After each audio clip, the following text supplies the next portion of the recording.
Welcome to a very scenic edition of The Daily for January 11th with Greg Lalas. I'm Jason Saghini. We also have the guy trimming the hedges down below. That's when you know you're in Fort Lauderdale, is when someone's trimming the hedges at like early in the morning on a Friday.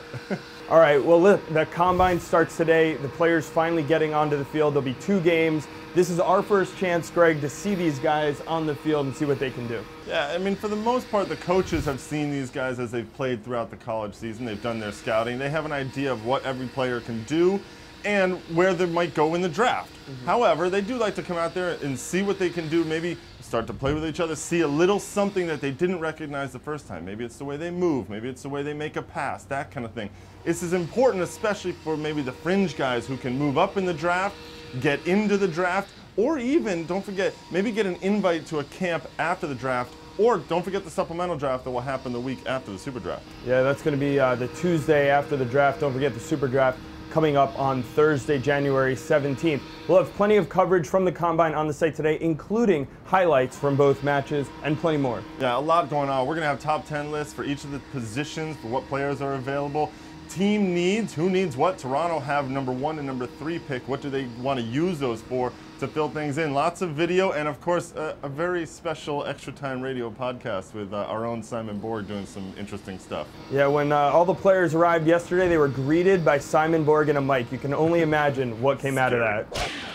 We head now to the Cascadia region where there is plenty going on, including a major signing for the Portland Timbers. For a team that does not have a draft pick, they have done a lot this offseason, Greg, to improve their team, and Diego Valeri, an attacking midfielder from Argentina, is a big pickup. He is. He comes up from Lanús. There have been rumors of him going to a lot of other clubs, including some big clubs in Europe, but an attacking midfielder who said he's going to come up to Portland. He's going to be that guy that fills in that space that they've needed since they started, really. That creative player. Diego Chara can sit in behind him and do all of the dirty work, if you will, and he can be that creative guy. There was a rumor recently that Mix Diskerud, the U.S. international, was going to be that guy. Valeri now fills that role for Portland. This is a big pickup for the Timbers. And if you need another reason to listen to ETR, Caleb Porter on the last edition of Extra Time Radio. Remember, you can get that on iTunes, Buzzsprout, or Stitcher Radio.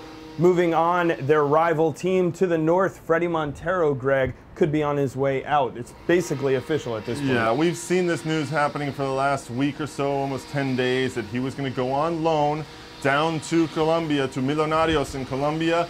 And on Thursday, Adrian Hanauer, co-owner of the Seattle Sounders and general manager, came out and said, yes, this is almost done. We're just finalizing the deal. Fredy Montero himself actually put out a letter to the fans thanking everyone for his 4 seasons in Seattle. It's going to be very interesting now because the talk is going to start about how Seattle are going to replace him.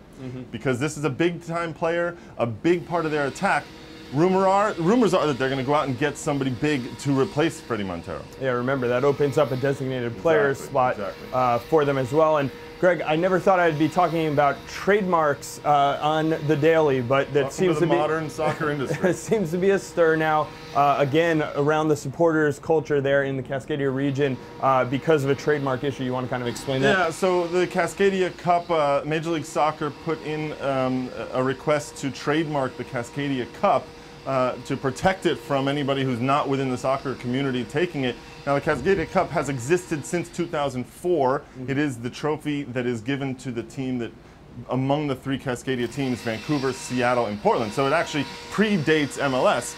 On Thursday, a group called the Cascadia Supporters Council came out and they said they oppose MLS going after the trademark, and they said they have actually put in for the trademark as well, both in the U.S. and in Canada. So MLS put out a statement saying, look, we are only doing this to protect this Cascadia Cup trademark, to make sure that no one outside of the soccer community goes in and tries to use it for, I don't know, nefarious purposes of some sort. And it seems that they're working on a meeting between MLS and the supporters group to kind of resolve the issue.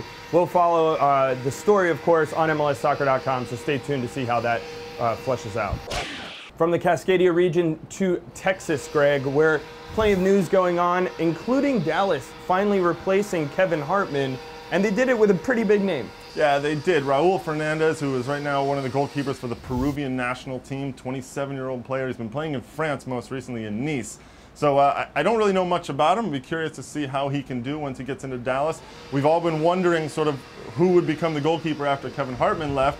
Interestingly, his agent is Dario Sala, a former FC Dallas goalkeeper as well. So the goalkeeping cycle continues down there in Dallas. Yeah, and another signing for FC Dallas. I think we all saw this one coming, but the defender from the University of Maryland, London Woodbury, signs with FC Dallas, probably going to play right back for them. He played center back a little bit in college, but that locks up a position that FC Dallas maybe needs to look for in the draft is outside back on the left side, since Moises Hernandez is out on loan. They only have Jair Benitez there. Of course, on the right side, Zach Lloyd and Woodbury would be a great combination as far as depth goes. Moving to Houston, one player not coming back this season and hurting the depth for the Dynamo, Andrew Haino. Yeah, hurting the depth a little bit. At the same time, he lost his starting position. It became Kopi Sarkodis throughout the end of the season and into the Greg, playoff. to be fair, having Andre Haino coming off the bench is pretty good. It does. It certainly is not a bad option at all. He was in Houston for about 4 years. He's gone to Ross County in the Scottish Premier League.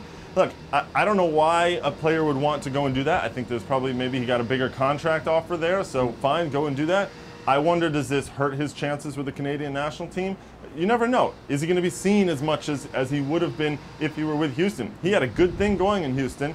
For Houston, though, they said they almost expected this. So I think that's why they got Eric Bruner and brought him in the offseason. So I think Dominic Kinnear is always prepared for this, and they wish him luck, and he moves on. All right, let us know what you think of the player personnel moves going on for all of those teams. And stay tuned to MLSsoccer.com. All weekend, we're going to have plenty of coverage from the Combine, including the daily Saturday and Sunday. So we'll be back tomorrow with plenty more.